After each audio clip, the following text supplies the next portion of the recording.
Bonjour tout le monde, soyez bienvenus à ce tutoriel à propos du système d'exploitation Windows.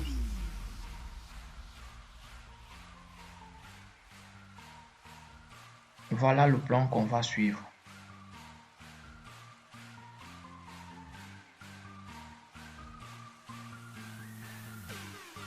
Tout le monde a déjà entendu parler du système d'exploitation comme par exemple Windows, Mac ou encore Linux. Mais savez-vous à quoi peut bien servir ce système d'exploitation et comment il fonctionne? Savez-vous où on peut trouver le système d'exploitation? Il existe de nos jours de très nombreux systèmes d'exploitation ou operating systems. Ils sont spécialisés dans certains types de matériel. Sur ordinateur, on retrouve surtout Windows, macOS, Linux, avec une domination de Windows qui est installée sur plus de la moitié des PC en public. Vient ensuite macOS et enfin Linux. Mais il n'y a pas que sur des PC que l'on retrouve des operating systems. Par exemple, les serveurs sur lesquels on retrouve essentiellement Windows Server et Linux Server. Sur smartphone, nous avons également des systèmes d'exploitation avec notamment Windows Phone, BlackBerry, iOS pour iPhone, Android. Nous avons également des systèmes d'exploitation embarqués, petites cartes électroniques munies d'un microcontrôleur comme par exemple Raspberry. Maintenant, on va voir le fonctionnement du système d'exploitation. Comment fonctionne un système d'exploitation? Un système d'exploitation, c'est un ensemble de programmes qui vont faire la jonction entre les logiciels applicatifs que vous allez lancer et les ressources de votre ordinateur. Ainsi, les logiciels que vous allez lancer sur votre ordinateur, comme par exemple le navigateur Internet ou bien un jeu vidéo, ne vont pas pouvoir directement utiliser la mémoire, le processus ou toutes autres ressources de votre PC. Ils vont passer par le système d'exploitation qui lui va jouer le rôle de chef d'orchestre et contrôler l'accès aux ressources. Ici, par exemple, comme nous voyons dans ce graphe, on a des applications, on a un système d'exploitation et on a les ressources ordinateurs. Les applications, ils ne vont pas pouvoir utiliser directement les ressources ordinateurs, ils vont toujours passer par le système d'exploitation. Donc, c'est toujours des applications ou bien des utilisateurs, un système d'exploitation et enfin les ressources. Les applications utilisent directement le système d'exploitation. Les utilisateurs utilisent directement le système d'exploitation, bien communiquent directement avec le système d'exploitation et les applications qui lui communiquent avec le système d'exploitation qui va communiquer avec le matériel de l'ordinateur. Faisons maintenant un zoom sur le système d'exploitation pour voir comment il est constitué. Voilà, la partie principale d'un système d'exploitation, c'est son noyau, en anglais kernel. Il offre en général les fonctionnements suivants: exécution et ordonnancement des programmes, qui permet de lancer plusieurs programmes en même temps, communication entre les programmes, gestion du droit et accès, gestion des ressources matérielles de l'ordinateur, gestion des périphériques, manipulation des systèmes de fichiers, gestion du réseau et plus encore de fonctionnement ou bien fonctionnalités. Pour des raisons de sécurité, le noyau n'est pas en libre accès depuis un programme par exemple. Pour accéder aux fonctionnalités du noyau, il faut passer par des portes toujours. Il y en a 3 portes. Les interfaces de programmation d'application qui sont des outils pour aider les développeurs à créer des programmes qui pourront tourner sur le système d'exploitation cible. On a l'interface graphique que vous utilisez régulièrement, par exemple le menu pour arrêter votre ordinateur proprement, qui est un accès à la commande d'extinction de votre système d'exploitation. Enfin, on a les commandes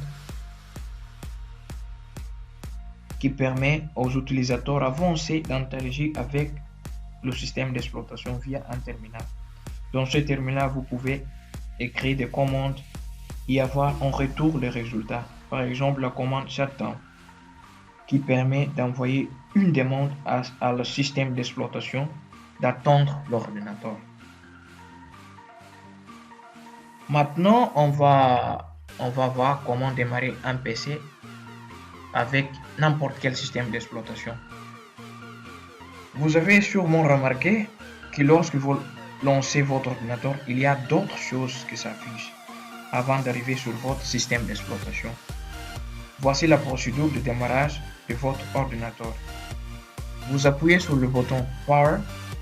Le BIOS lance son programme de boot qui initialise les composants de votre ordinateur. Le système d'exploitation est lancé par le programme de boot. Une fois lancé le système d'exploitation, vous pouvez démarrer vos applications.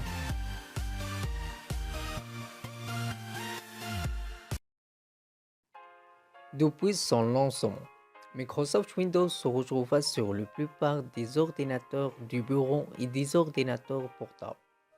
Comme tout système d'exploitation, elle fournit une plateforme pour l'exécution d'autres programmes. Au cours des 3 dernières décennies, Microsoft a développé Windows en ajoutant des interfaces utilisateurs et des fonctionnalités plus élaborées.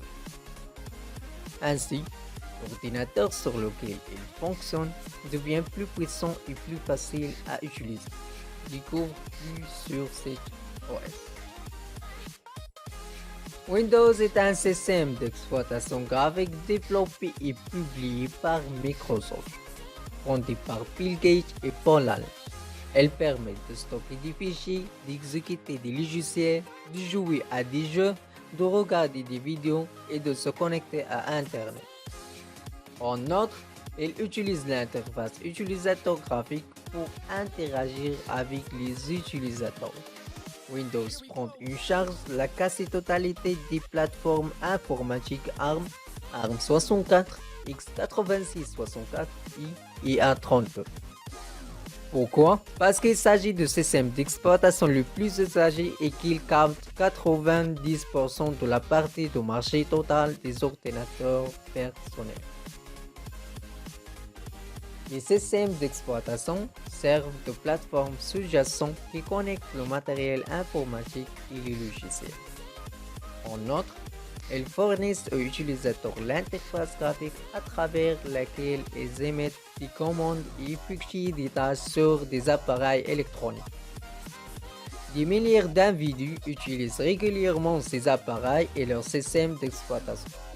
Cela signifie que les entreprises qui développent ces technologies ont une grande influence sur la vie quotidienne des internautes du monde entier. Microsoft Windows est connu pour être le leader en termes de système d'exploitation du bureau. Cependant, sa technologie pour les appareils mobiles n'est pas réussie à faire une entrée fructueuse sur le marché des smartphones. La première version de Windows est sortie en 1987. Elle se présente comme une interface graphique et proposée comme une extension du système d'exploitation de disques existant de Microsoft, ou MS-DOS. Puis, les versions ultérieures ont introduit de plus grandes fonctionnalités, en particulier les programmes natifs Windows File Manager, Program Manager et Branch Manager, ainsi qu'une interface plus dynamique. Certains systèmes d'exploitation ont connu un succès sans précédent comme Windows 85, Windows XP ou Windows 7. D'autres ont très vite été abandonnés par les utilisateurs comme Windows ME. Windows 3 est né de l'initiative de David West et Morris Sargent, qui en 1989 ont décidé de développer un Windows en mode protégé à titre expérimental. Elle présentait une interface utilisateur redessinée ainsi que des améliorations permettant d'utiliser les capacités des processeurs 80286 et 80386 Intel. Des applications bien connues telles que le bloc-notes et le processeur de Word Write ont été introduites, tandis que d'autres applications telles que Paintbrush ont été améliorées. La version grand public de 1995, appelée Windows 95, combine les produits MS-DOS et Windows. Elle représente un énorme changement par rapport à son prédécesseur Windows 3.1, en particulier en ce qui concerne l'interface graphique et les fonctionnalités. Plug and Play simplifié. Passons de l'architecture 6 bits à l'architecture 32 bits. Cette version de Windows a introduit de nombreuses fonctionnalités Windows telles que le bar des tâches et le bouton démarrer. Sous le nom de code Whistler, Windows XP était une vision des lignes Windows NT 2000 et Windows 95, 98 et 1000.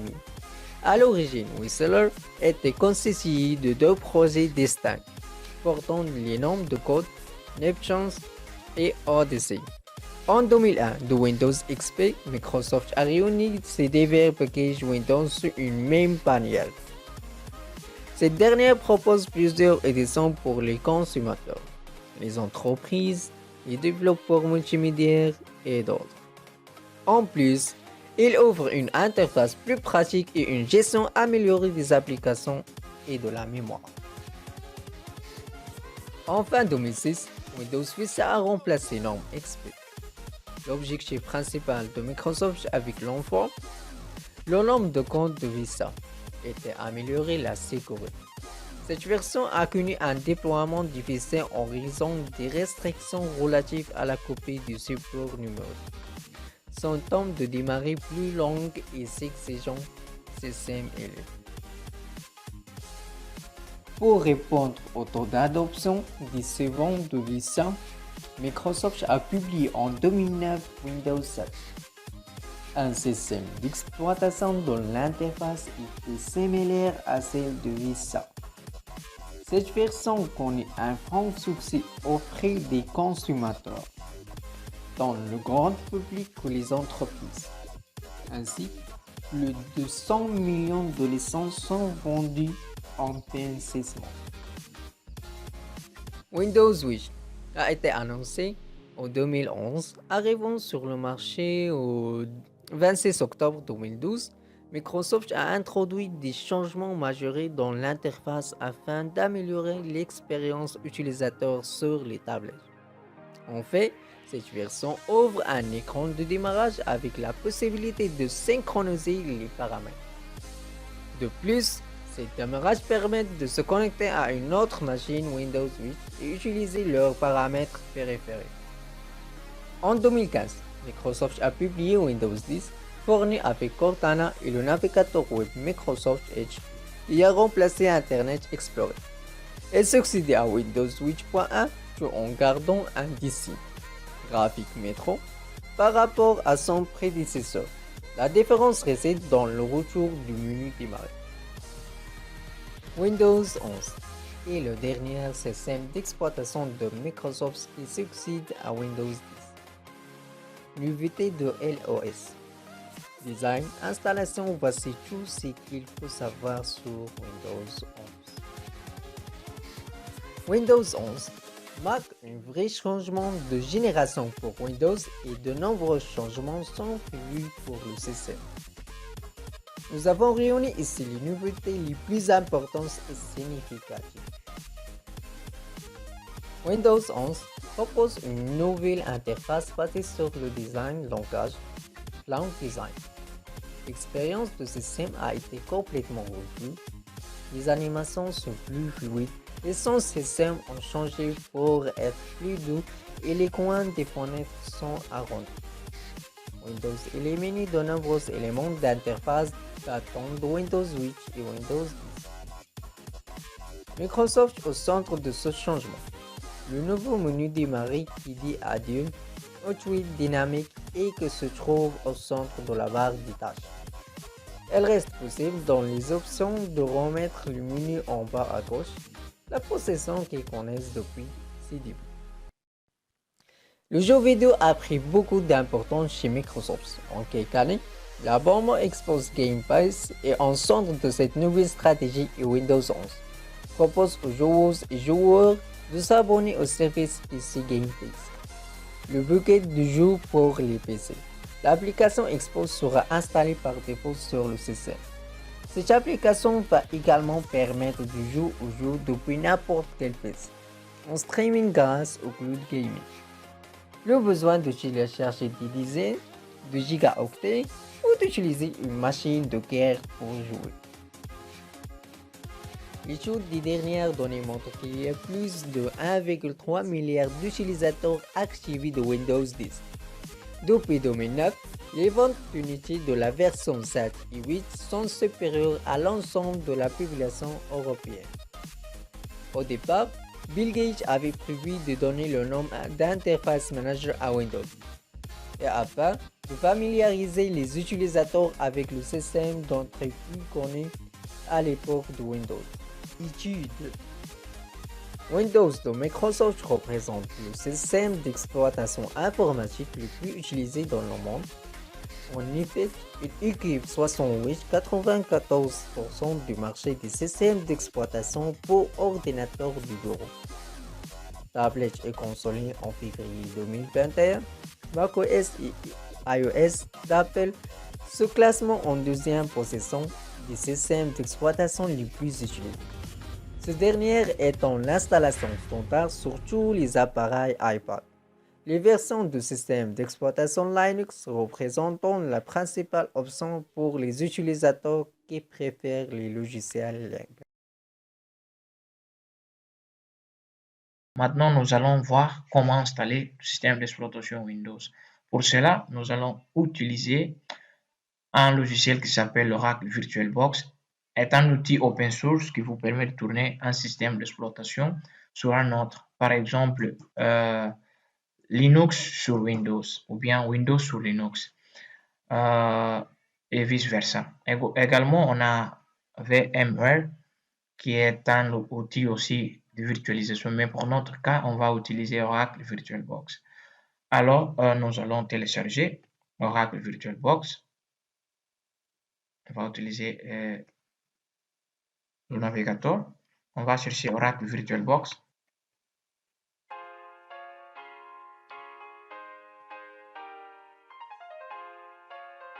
On va accéder au site officiel d'Oracle pour le téléchargement. Ici, on va cliquer sur $. Ici, Windows Hot, on clique. Le téléchargement va démarrer. Voilà, le téléchargement est fini. On va exécuter Oracle pour l'installation.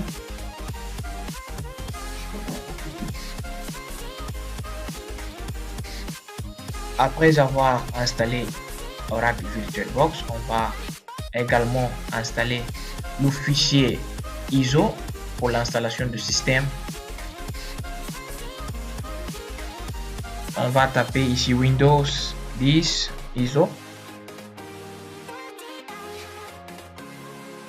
On accepte le site de Microsoft pour le téléchargement.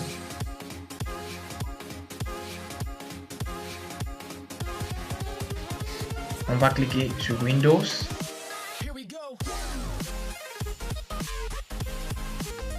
On clique sur Windows, il va nous donner les différentes versions de Windows. On a Windows 7, Windows 8, Windows 10 et Windows 11. Même pour notre cas, on va installer Windows 10. On clique sur Windows 10. On va cliquer sur $. Il va démarrer le téléchargement. Voilà, le téléchargement est fini. On va accéder au fichier qu'on vient de télécharger. On va exécuter le fichier pour pouvoir télécharger l'ISO.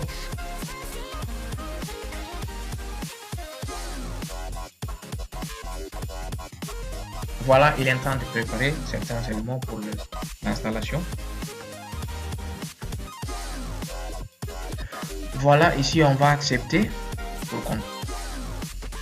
Ici on va sélectionner créer un support d'installation. Ici on va cliquer ici pour pouvoir sélectionner. Par exemple, on va ici changer la langue de système. On va choisir français. Également on peut changer l'édition. Ici on peut changer l'architecture.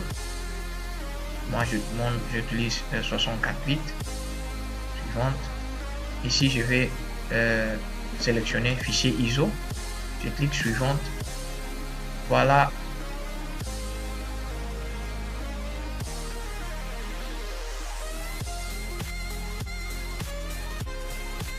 Voilà, l'installation est initiée.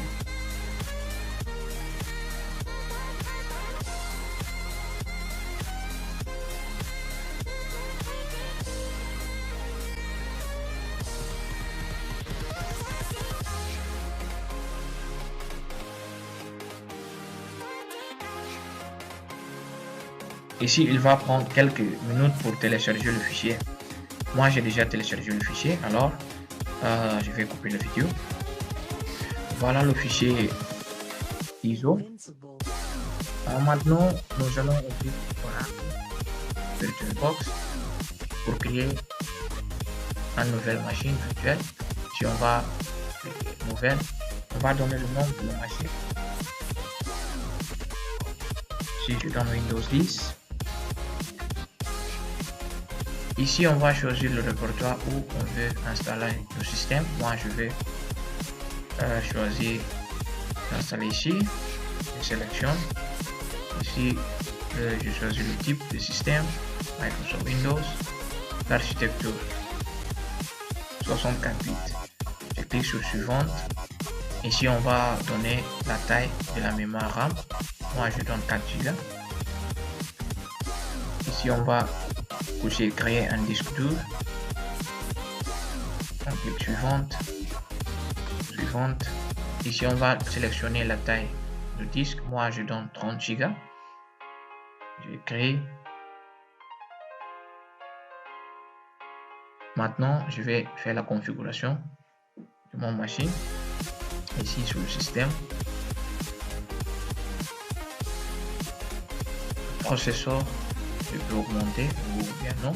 Ici, vous pouvez faire la configuration comme vous voulez.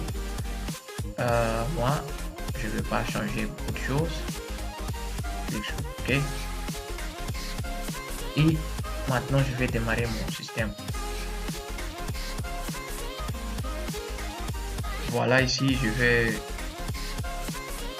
cliquer ici pour sélectionner le fichier ISO pour installer le Windows. Mon fichier ISO elle est là, je le sélectionne, je choisis mon fichier et après je vais démarrer.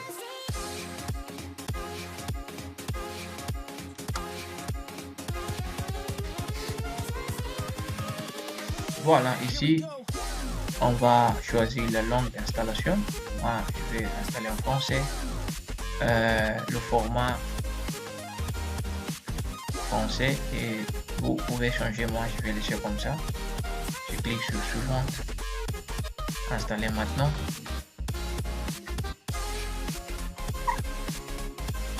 Voilà, ici si vous avez une clé d'activation vous pouvez l'ajouter, sinon cliquez ici je n'ai pas de clé. Ici on va choisir la version de Windows qu'on veut installer. Donc là on va installer Windows professionnel.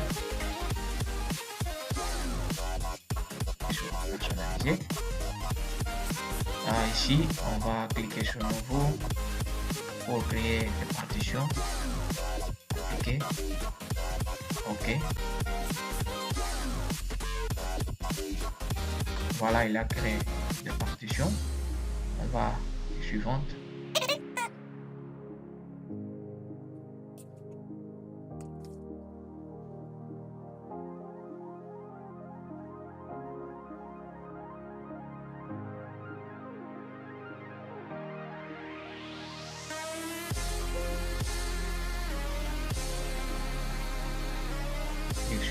Oui.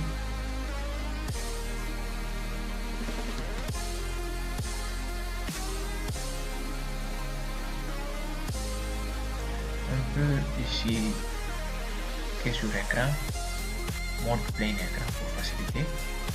On va avoir la totalité de l'écran.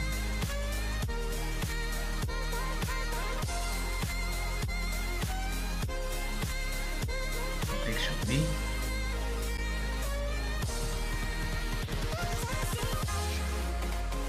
Clique sur ignorer.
Ici, on va cliquer sur la configuration personnelle.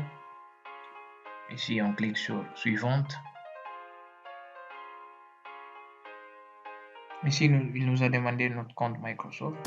Vous pouvez l'ajouter. Si vous n'avez pas, vous pouvez créer un compte.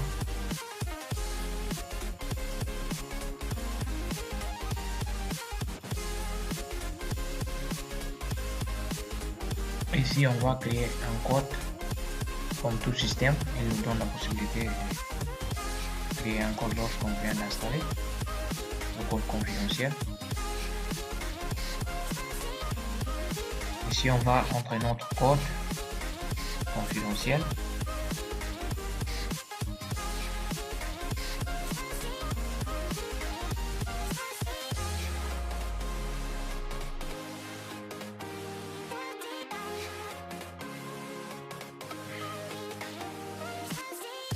Ici, on doit cliquer non pour question de protection de notre vie privée. On accepte. Je clique non ici. Bon, envoyer.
Voilà, notre système est déjà prêt.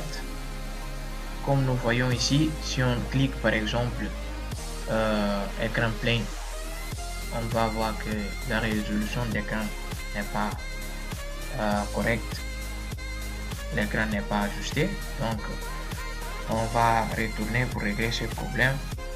On va ici cliquer sur périphérique. On va cliquer ici insérer image CD. Après, on va accéder à l'explorateur. Ici, on va cliquer sur PC. On va cliquer ici. On fait clic droit.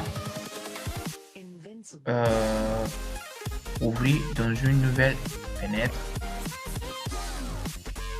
On va chercher ici VirtualBox Windows Edition. On clique. On va l'exécuter. On clique sur oui. Donc on va faire suivante.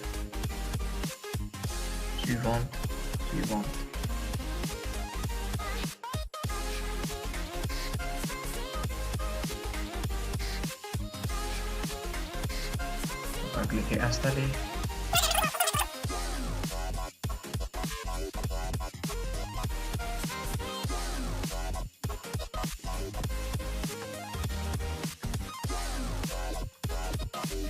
Voilà, maintenant le problème est réglé. L'écran est déjà ajusté.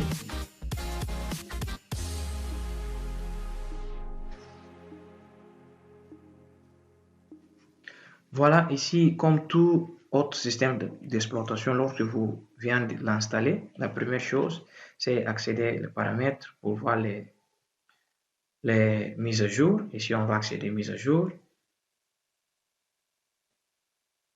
Voilà, elle a affiché les mises à jour. Elle est en train de télécharger. Aussi, ici, on a la possibilité de faire une actualisation pour passer de Windows 10 vers Windows 11. Microsoft a disponibilisé chez tous les utilisateurs de Windows 10 la possibilité de faire l'actualisation de Windows 10 vers Windows 11. Bien sûr, si votre machine a toutes les conditions requises pour avoir le système d'exploitation Windows 10. Et ici, vous pouvez cliquer ici, il va vous montrer si votre machine est ou non prête pour avoir Windows 11. S'il est prêt, vous pouvez faire la mise à jour vers Windows 11. Et ici, vous pouvez faire pas mal de configurations, ici, comme vous voulez.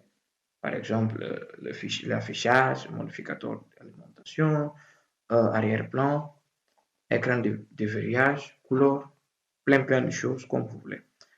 Et ici, on a Microsoft Edge, un navigateur Internet de Windows par défaut. Vous pouvez l'utiliser, mais je vous conseille d'installer un navigateur Internet qui est un peu plus sérieux au niveau de la vie privée. On sait parce que Microsoft vraiment avec Microsoft Edge. Comme données, vous pouvez installer Firefox. Firefox est un navigateur web gratuit, c'est un logiciel libre. Il est assez sérieux de sa vie privée, de la vie privée des utilisateurs. Donc, on va l'installer. Ici, on va cliquer Installer Firefox. Ici, on va télécharger Firefox. Voilà, ici, il a déjà téléchargé. On va l'exécuter. Voilà, il est en train d'installer.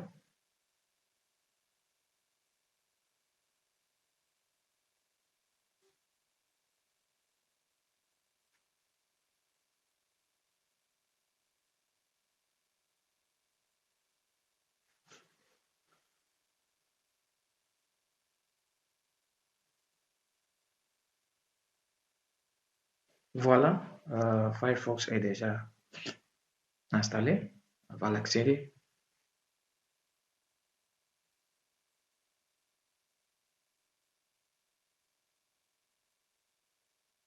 Voilà, ici, vous pouvez utiliser Firefox. Sur Windows, on n'a pas de suite bureautique. Ici, on a Office que vous pouvez utiliser à une seule condition, c'est d'avoir un compte Microsoft ou de l'utiliser en ligne ou bien de payer pour avoir le suite Office. Moi, je vous propose un autre d'installer un suite bureautique qui s'appelle LibreOffice. Est un suite bureautique libre, gratuit, qui embarque plusieurs composants, qui embarque un composant module traitement de texte, module tableau, module présentation, module base de données. Vous pouvez la télécharger ici.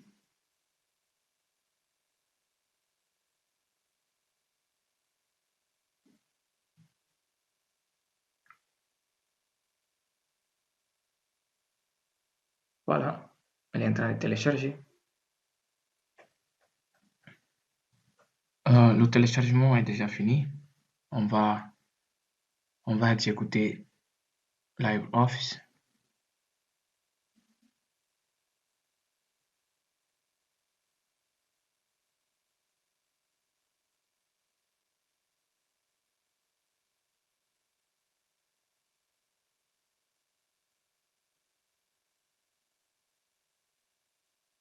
Voilà, on va l'installer. Ici, on va cliquer suivante. On va faire l'installation personnalisée. Suivante. Voilà, ici, on peut installer plusieurs langues pour utiliser LibreOffice. On va cliquer suivante. On va sélectionner le type de document qu'on veut que LibreOffice ouvre. Suivante. Ici, on va cliquer suivante. Installer. Il va installer LibreOffice. Voilà, il est en train d'installer. On va lui donner la permission.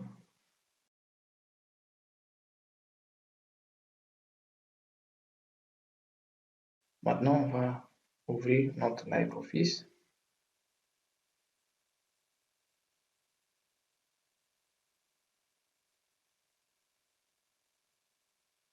Voilà, on a notre LibreOffice. Ici, on a les modules. On peut ouvrir le document. Ici, on a le module dessin, calcul. Et on a les trois principales. On peut ouvrir les documents. La feuille de calcul, présentation des slides, PPT. On va ouvrir, par exemple, ici, le document, texte.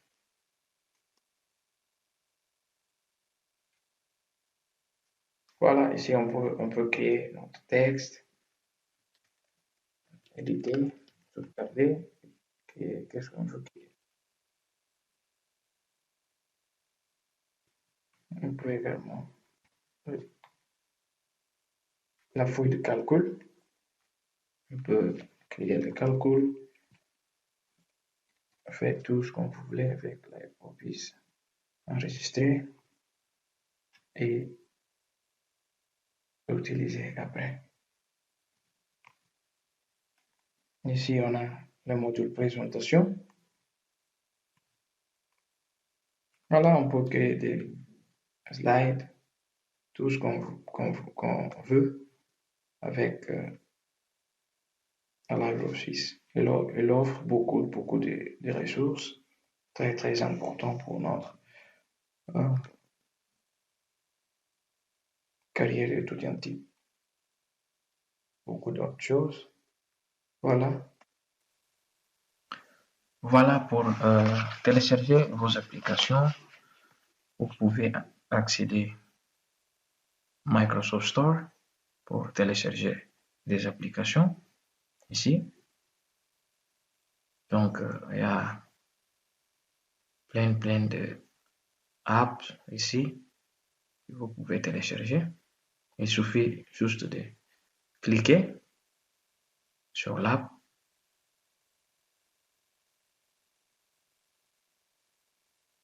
Il va ouvrir pour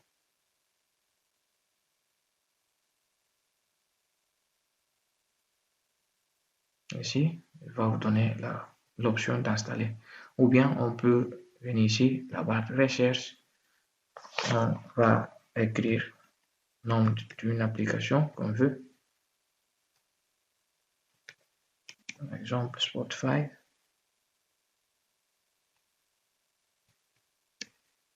Voilà, il nous donne l'application. On va cliquer, il va ouvrir l'application.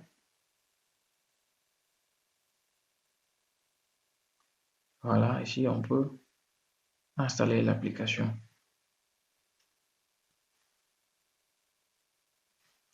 On a également l'explorateur où on peut accéder. Ici, on peut accéder des fichiers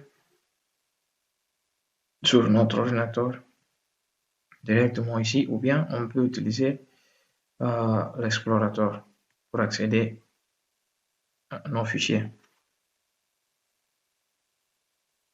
Voilà, on a différents types de fichiers, différents types de répertoires.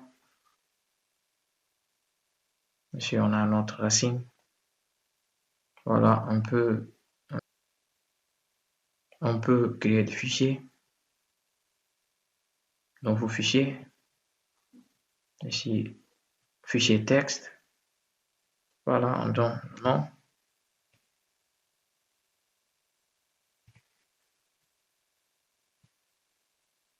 On peut modifier le fichier qu'on a créé ici.